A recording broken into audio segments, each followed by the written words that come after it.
오늘의 말씀은 신약성경 로마서 3장 23절부터 31절까지 말씀입니다. 우리 천천히 한번 같이 읽겠습니다. 시작. 모든 사람이 죄를 범하였음에 하나님의 영광에 이르지 못하더니 그리스도 예수 안에 있는 속량으로 말미암아 하나님의 은혜로 값없이 의롭다 하심을 얻은 자 되었느니라.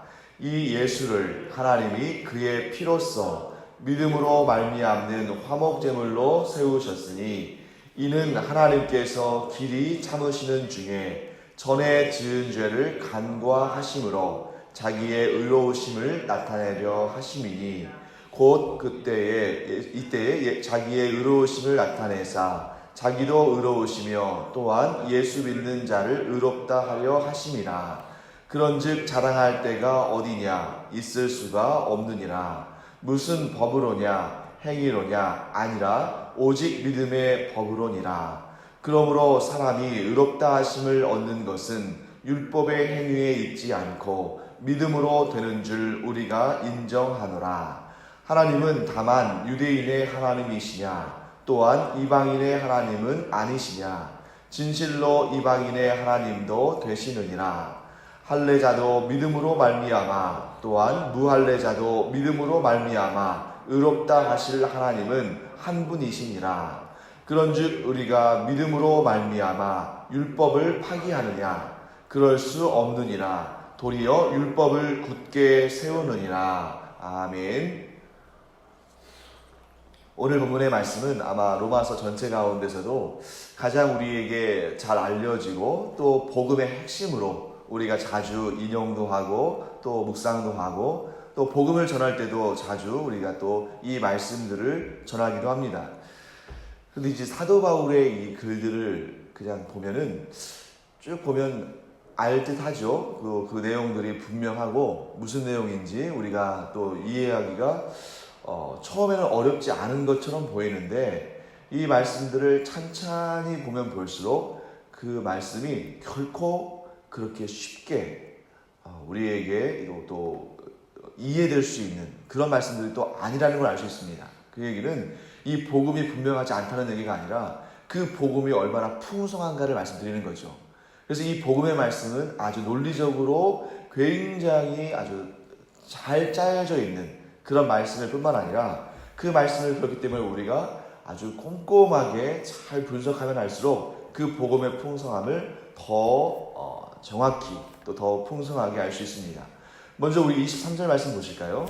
23절, 24절, 25절 특히 저는 이 세 구절 23, 24, 25 이 세 구절을 아주 꼼꼼하게 우리가 봐야 한다고 생각하는데요. 특별히 문학적으로도 이 세 구절은 대조와 대칭이라는 아주 중요한 문학적 기법을 사용해서 복음의 원리를 아주 잘 설명하고 있습니다.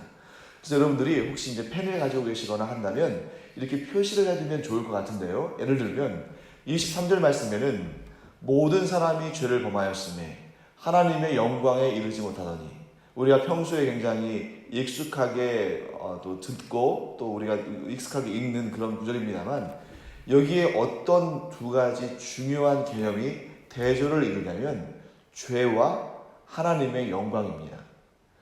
자, 죄와 하나님의 영광이 서로 대조를 이루면서 대꾸를 이뤄요. 그래서 이렇게 성경에서 특히 사도 바울의 이 표현법에서는 아주 상대가 되는 대조가 되는 두 개의 개념을 이렇게 맞대어 놓음으로 말미암아 대칭시켜 놓음으로 말미암아 그 의미들이 더 분명하게 드러나게 합니다. 물론 죄에 대해서도 우리가 알고 하나님의 영광에 대해서도 압니다만 이 둘이 함께 가면서 이 둘이 서로 대조되면서 그 복음의 내용을 더 선명하고 분명하게 드러나는 것이죠. 자, 죄가 뭐냐? 라고 말했을 때 막연하잖아요. 만약에 여러분들에게 죄에 대해서 한번 설명해보라. 그러면 아마 100사람이면 100사람 다 서로 다른 또 비슷하다 할지라도 완전히 같을 수 없는 그런 내용이 나오지 완벽하게 똑같이 나오진 않을 겁니다. 그 정도로 죄는 굉장히 범위가 넓죠. 또한 하나님의 영광도 마찬가지입니다. 우리가 어떻게 하나님의 영광에 대해서 단 몇 마디로 또는 단 몇 줄로 설명할 수 있겠습니까? 하지만 지금 사도 바울은 이 죄와 하나님의 영광이라는 이 참 넓고 설명하기 어려운 이러한 개념들을 서로 대칭시키고 서로 대조시킴으로 말미암아 이 복음에 관련되어 있는 죄와 하나님의 영광에 대한 내용을 보다 범위를 좁혀서 명확하게 설명해 준다는 것이죠. 자, 그럼 여기에서 죄와 대칭이 되고 대조가 되는 개념은 뭐라는 겁니까? 하나님의 영광인 것입니다. 또 반대로 하나님의 영광과 대조가 되고 대칭이 되는 것이 죄라는 것이죠. 그래서 여러분, 죄에 대해서 우리가 막연하게 범위를 확장할 것이 아니고 복음과 관련해서, 예를 들어서 일상에 우리의 그 용어로서 죄라면 너무 많잖아요. 뭐 거기에 살인죄도 있고 또 강도도 있고 사기도 있고, 거기에서 또 내적으로 들어간다면 미워하는 죄도 있고 수군거리는 죄도 있고 원망하는 죄도 있고 너무 많잖아요. 근데 그 모든 죄를 다 일일이 소개하고 밝히면서 복음을 어떻게 전하겠습니까? 그렇기 때문에 복음과 관련해서 죄는 이렇게 생각하는 것이 옳다, 이렇게 범위를 좀 좁히는 것이 좋다 하고 이제 사도 바울이 그 경계를 드러내는 것인데요. 죄는 뭐냐? 사도 바울의 논지는 분명합니다. 하나님의 영광을 보지 못하게 하는 것이다. 즉 사람이 죄를 지으면 여러 가지 문제들이 있겠죠. 뭐 죄책감을 가질 수도 있고 다른 사람한테 피해를 입힐 수도 있고 또 지옥에 떨어질 수도 있고 그런 많은 그런 개념들이 있지만, 특별히 복음과 관련해서는 죄라는 것은 하나님의 영광에 이르지 못하게 하는 것이다. 또 이제 상대적으로 하나님의 영광은 무엇이냐? 죄를 가진 자가 결코 이룰 수 없는 것이다. 이렇게 이제 복음과 관련해서 죄와 하나님의 영광을 아주 선명하게 우리에게 제시하고 있습니다. 그래서 우리 그리스도인들이 죄를 짓지 않아야 되는 이유 중에 하나는 죄를 짓고서는 하나님의 영광에 이를 수가 없다 하는 것이죠. 그러면 그 다음으로 한번 볼까요? 24절 말씀, 그리스도 예수 안에 있는 속량으로 말미암아 하나님의 은혜로 값없이 의롭다 하심을 얻은 자 되었느니라. 이 말씀도 마찬가지입니다. 쭉 읽으면 뭐 별로 이렇게 어려울 것이 없는 것처럼 보이잖아요. 아, 그렇지. 그리스도 예수 안에 있는 속량으로 하나님의 은혜로 값없이 의롭다 하심을 얻었다 할 수 있는데, 이 말씀을 우리가 조금 더 세밀하게 분석한다면 이런 구조입니다. 여러분 그 데칼코마니라는 미술 기법 아시죠? 예. 어떤 식입니까? 이렇게 한쪽에 그림을 그리고 딱 접으면 이 양쪽이 펴졌을 때 같은 그림이 나오잖아요. 그런데 여러분 그 데칼코마니 같은 기법에 아주 특이한 점이 있습니다. 그것은 뭐냐면 좌우가 바뀌어 있는 거죠. 왜냐하면 이걸 찍었을 때에 안쪽에 있는 것은 안쪽에, 바깥에 있는 것은 바깥쪽이니까 펼치면 그 모양이, 그 방향이 반대가 되는 거예요. 이런 것처럼 지금 이 24절이 그런 구조입니다. 그래서 여러분들이 4개의 단어를 한번 보세요.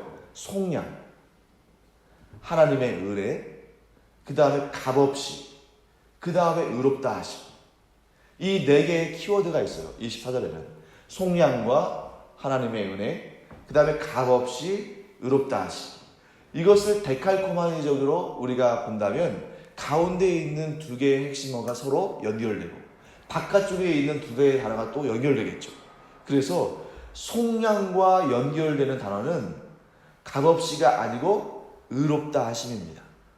자, 그 다음에 하나님의 은혜와 연결되어지는 개념은 값없이예요.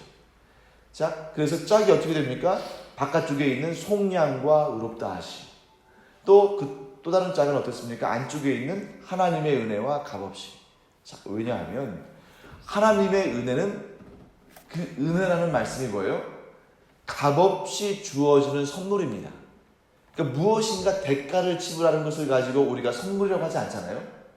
무엇인가 이 행위로 말미암아 그것에 대해서 또 보답하고 응답하고 값을 치러야 한다면 그것을 두고 은혜라고 말하지는 않죠. 그러니까 하나님의 은혜는 완전한 것이어서 완전히 값없이, 대가 없이, 어떠한 노력 없이 주어지는 선물입니다. 자, 그렇게 하나님의 은혜로 값없이 주어진 것이 뭐냐면 속량이라는 거죠. 속량.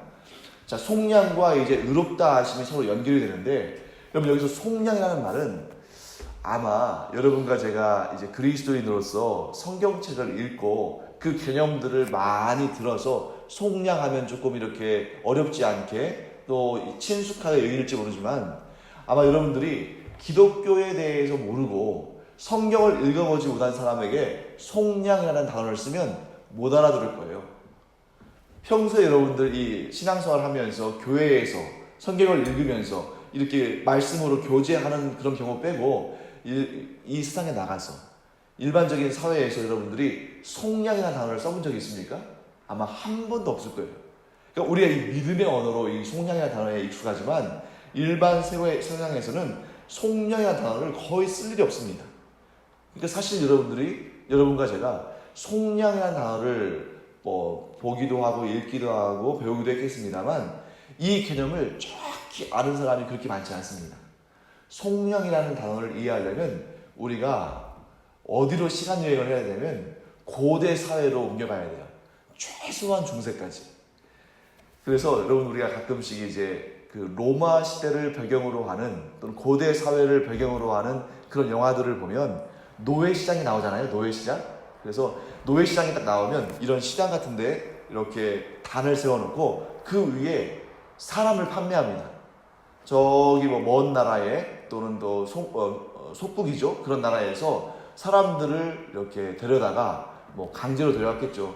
쭉 세워놓고 그 사람마다 얼마씩 값을 매깁니다.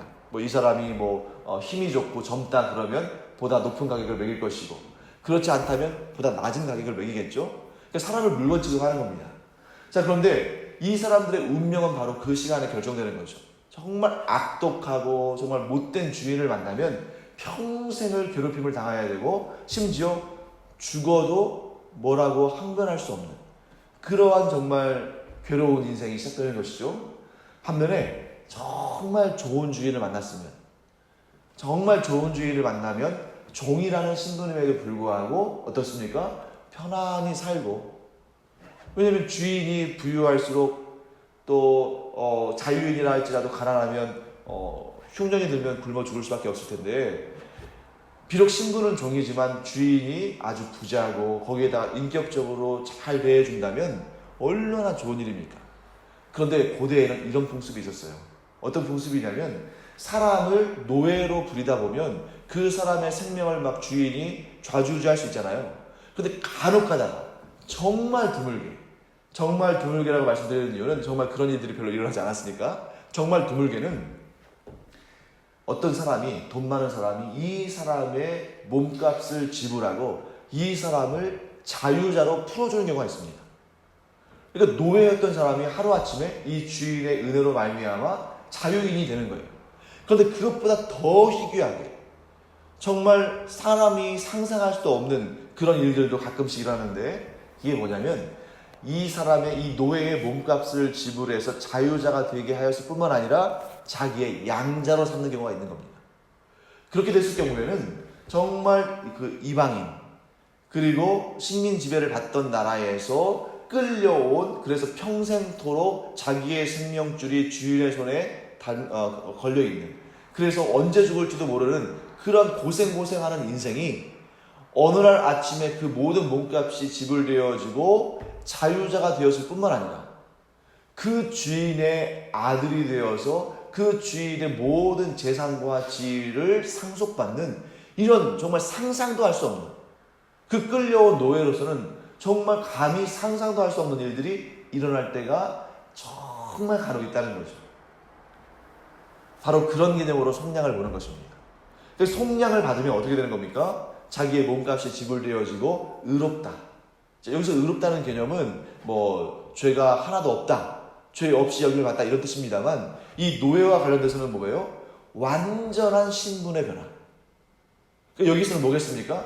영원히 죽을 수밖에 없는 죄인의 신분에서 영원한 생명을 얻게 된 의인의 신분으로 변화되는 것을 의미하죠. 그러니까 이게 얼마나 놀라운 은혜인가. 이것이 바로 지금 이 24장의 문장 구조 속에서 아주 명확히 드러나는 것입니다. 그래서 속량은 무엇과 연결되는 거예요? 의롭다 하심을 받는 것. 속량은 내가 이루는 게 아닙니다. 노예가 내가 자유자가 되고 싶다고 해서 자유자 되는 게 아니잖아요. 속량은 누군가를 통해서 이루어지는 건데 의롭다 하심도 마찬가지입니다. 내가 아무리 율법을 지켜 행하고 양심을 지켜 행하려고 발버둥을 쳐도 내 스스로는 의롭다 하심을 얻을 수가 없어요. 이것은 오직 하나님께서 그렇게 여겨주시는 거죠. 하나님께로부터 부어지는 것입니다.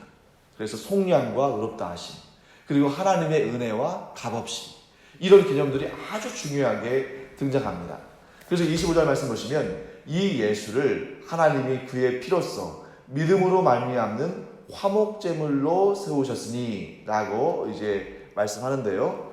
자, 이 구조를 잠깐 본 다음에 우리 25절부터 내일 조금 더 해야 할 것 같아요. 왜냐하면 이 내용들이 너무 설명하기 너무 시간이 많이 걸릴 것 같고요. 또 중요한 내용이니까요. 자, 25절 말씀에서도 여러분들이 한번 그런 구조를 한번 찾아볼까요? 자, 첫 번째 4개의 단어를 제가 한번 제시하겠습니다. 예수, 그의 피, 믿음, 화목제물. 자, 이 4개의 단어입니다. 예수와 그의 피, 믿음과 화목제물. 자, 24절에서 사용했던 그러한 데칼코마니적인 기법을 25절에서도 사용하는 거예요. 그러면 예수와 짝을 이루는 대칭이 되는 단어가 뭐겠습니까? 화목제물이 되겠죠. 바깥쪽이니까. 자, 그 다음에 그의 피와 상응하는, 그의 피와 연결되어지는 댓글을 이루는 단어는 뭐겠어요? 믿음이겠죠. 자, 예수는 우리의 화목제물이 되셨습니다.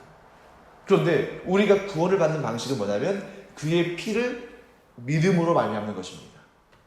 그래서 여러분, 이런 기법들을 우리가 본다면 참 이런 내용들이구나, 복음이 이런 내용이구나 하는 것을 더 깊이 우리가 이해할 수 있다는 것입니다. 그래서 이 25절의 이 대구의 구조를, 데칼코마니 기법을 우리가 오늘 분석을 했는데 구체적인 내용은 내일 제가 또 자세히 좀 설명드리겠습니다. 자, 우리 기도하고 마치겠습니다. 하나님 아버지, 주님의 은혜를 감사드립니다. 로마서의 말씀을 꼼꼼하게 살펴보면서 그 말씀 한 구절 한 구절을 통해 복음의 말씀을 저희가 온전히 깨닫게 되기를 간절히 원합니다. 복음은 살아 숨쉬는 하나님의 능력인데 그 능력의 말씀을 우리가 믿음으로 받아들임으로 말미암아 우리의 하루하루의 삶이, 우리의 숨쉬는 매 순간이 하나님이 주시는 그 복음의 은혜로 차고 넘치는 역사를 허락하여 주시옵소서. 감사드리며 예수님의 이름으로 축복하며 기도합니다. 아멘. 이제는 우리 주 예수 그리스도의 은혜와 하나님 아버지의 무한하신 사랑과 성령의 감동, 감화, 위로, 교통하심이 이 시간 예수는 주라고 믿음으로 선포하는 주님의 사랑하시는 자녀들 위에 이제로부터 영원토록 함께 있을지어다. 아멘. 이 시간 우리 기도할 때 특별히 복음의 말씀들에 대해서 우리가 배웠으니까요. 온 세상, 모든 민족, 모든 열방과 모든 방언 위에 하나님의 그 복된 은혜, 곧 예수 그리스도의 복음이 힘있게 전파돼서 오늘도 하나님의 나라가 확장되며 또 우리의 삶이 이렇게 복음을 살아가며 복음을 증거하는 삶이 될 수 있도록 기도하기를 바랍니다. 또 여러분들의 가정과 또 하시는 모든 일들, 또 우리 신대주 강영교회와 또 우리나라의 이 한국교회, 또 온 세계 교회를 위해서도 기도하며 하나님의 영광을 위해서 우리가 힘써 쓰임받기를 기도하겠습니다. 기도하겠습니다.